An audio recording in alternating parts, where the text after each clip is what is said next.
ci ndorteelu xibaar yi am nañu ci gànna maître Abdoulaye Tine avocat ca barreau bu Paris maître ma dellu nuyu la. maa ngi leen di sant di leen gërëm di leen jaajëfal encore ci invitation bi. sa xam-xam kon ci wàllu yoon ak Khalifa Sall li nga xamante ni moom lay naqarlu ay restrictions yoo xamante ni teg nañ ko ci kawam lan mooy ci sa commentaire bu njëkk noo gisee situation bi jamono yi ci kaw meeru Dakar. waaw man restriction yooyu nu ma ko jàngatee moom mooy lu ñaaw la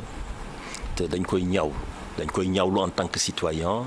di ko ñaawlu en tant que défenseur des droits de l'homme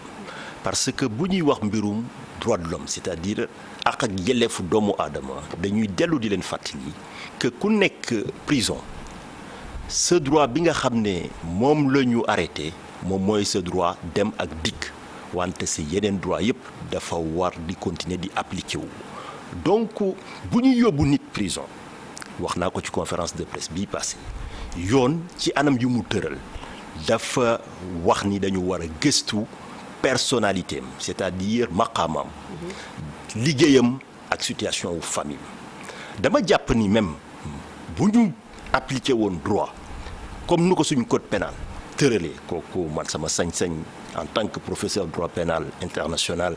ak avocat mën naa wax ne dama jàpp ni Khalifa Sall warul woon nekk prison aujourd'hui. kon li ñuy teg ci kaw délinquant bi def ay ñombe warul mën a bokk ak même chose que li ñuy teg ci kaw yenn kilifa yi ci yenn du noonu parce que dañuy jàpp ni rek bu ñu jëlee ay tuuma teg ko ci yow teg ko ci say ndodd tuuma yooyu tant que jaaruloo jugement antuwul donc waruñu nasaxal wala indi ay contraintes ci sa liggéey da nga war a continuer di liggéey di dund comme ni nga dundee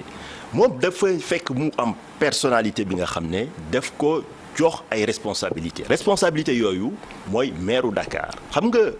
principe bi moom mooy liberté dañ lay bàyyi ba sa procès ñëw ñu wax la nga wuyu si. kon tëj gi jaru ko woon. tëj bi que dafa war a nekk seul unique moyen c'est-à-dire bu ñu gëstoo xamuñu fu ñu lay jëlee pour convoquer la wala am na ay risques bu ñu la bàyyee dootuñu la gis wala am na ay risques. nga nasaxal enquête bi wala indi ay entrave dama jàpp ni ñeneen ñi nekk contrôle judiciaire Khalifa Sall bu ñu appliqué woon droit war na mën a nekk contrôle judiciaire parce que kenn imaginé wul que Khalifa Sall bu ñu ko bàyyi woon dina génn réew mi dootul ñëw ba abadan. beneen dossier maître Abdoulaye Tine mu di kon mbirum Alkali Cissé yaa ngi koy suivre gars yi jàpp nañu xëy na mbir mi waroon na féete boor ndax àtte woon nañ ko tey jii yëf yi mel ni dafa dëgër lan moo ko waral. waaw yëf yi dafa dëgër wante lu tax mu dëgër moom mooy Sénégal nu mu yolomee ci taxawaayam. c'est-à-dire autorités yi affirmé wuñu nu ñu doon xaar ñu affirmé parce que. ci naka. ci naka. lan lañ waroon def te defuñu ko xëy na pour Alkali génn. ci lay ñëw nii parce que Alkali Cissé moom tuuma yu ñu jël teg ko ci kawam ay tuuma yi nga xam ne moom la ñu tegoon fii Dakar ci kawam cour d'appel seetal ko ci wicc ku koy doon jiiñ dafa jël avocat barreau de Paris. mu ñëw fii porter plainte amoon na mën-mën wala sañ-sañ commencé tàmbali plainte am Arabie Saoudite defu ko dafa choisir ñëw fii Sénégal ba mu ñëwee Sénégal ñu àtte ba àtte bi daanu mu ñàkk procès delluwaat dëkkam porté waat plainte Alkali Cissé di dem fekk dafa tawatoon di faju ji ñu jàpp ko Maroc mu nekk fa 19 mois pare ñu extradé ko Arabie Saoudite alors que même Maroc yoon dafa ne ci situation boobu amoo droit jébbal ko bu dee foy yooyu. mu ñëw léegi boo jàppee tey 12 mai ba mu yeggee foofu 12 mai 2014 ba 12 mai 2017 daanaka Alkali Cissé am na ñetti at prison centrale bu Arabie Saoudite bu Jidda. boo xoolee. mais est-ce que droit itam yoon ci même réew xëy na Sénégal àtte nañ ko seetal ko mais mën nañu wax ni beneen réew la ak yeneen parce que droit international moo ko tëral pacte. sur les droits civils et politiques article 14 pacte Nations Unies la Arabie Saoudite ci boppam membre des Nations Unies la présidé na récemment conseil des droits de l'homme donc Sénégal bu jàppee noonu nekkatul sax affaire u Alkali Cissé ak Arabie Saoudite wante affaire u Sénégal la c'est-à-dire daraja ak maqaama bu ñu war a jox suñu jugement waruñu nangu ñu koy néewal parce que bu ñu bàyyee loolu mu jàll man maa la ko wax fii sa plateau suba ëllëg ak si biir beneen sénégalais ak fu mu mënti nekk ci àdduna bu amee différent bu ko opposé ak benn étranger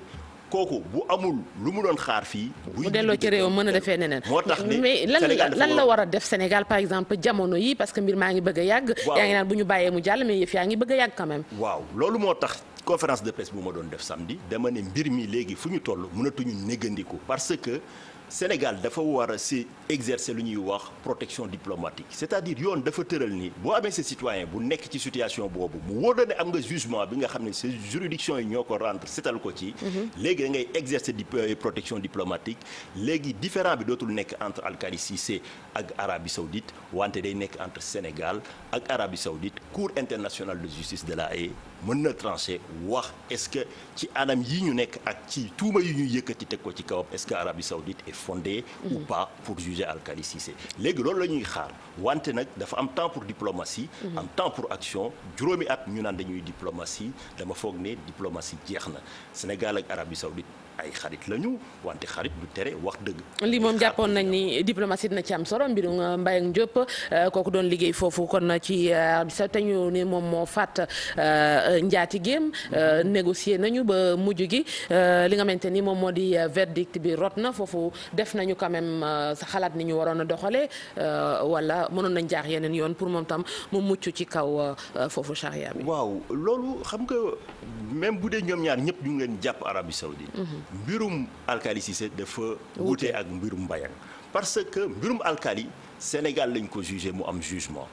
bi nga xam ne daf ko ci seetal mbirum Mbayang Arabie Saoudite la fay xewee te foofu lañ ko jugé donc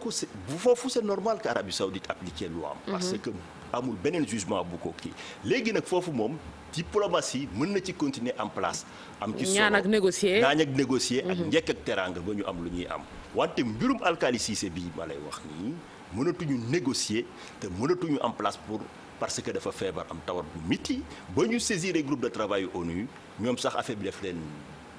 dépassé dañu ko jël jox ko rapporteur au droit à la santé parce que xam nañ ñu feebar bu mu yor kooku méngoowul ak détention ministre de la justice moo si war a taxaw affaires étrangères wala. président de la république moo ci war a taxaw comme li ma la wax exercer protection diplomatique xam nañ am nañ ay conseillers am nañ ay juristes xam nañ ci anam yu ñu ko war a defee tous les jours États-Unis day am ay problèmes yu mel noonu ak ay ressortissants ay immigrés yu nekk Mexique noonu la ñuy def ba régler yenn cas yi.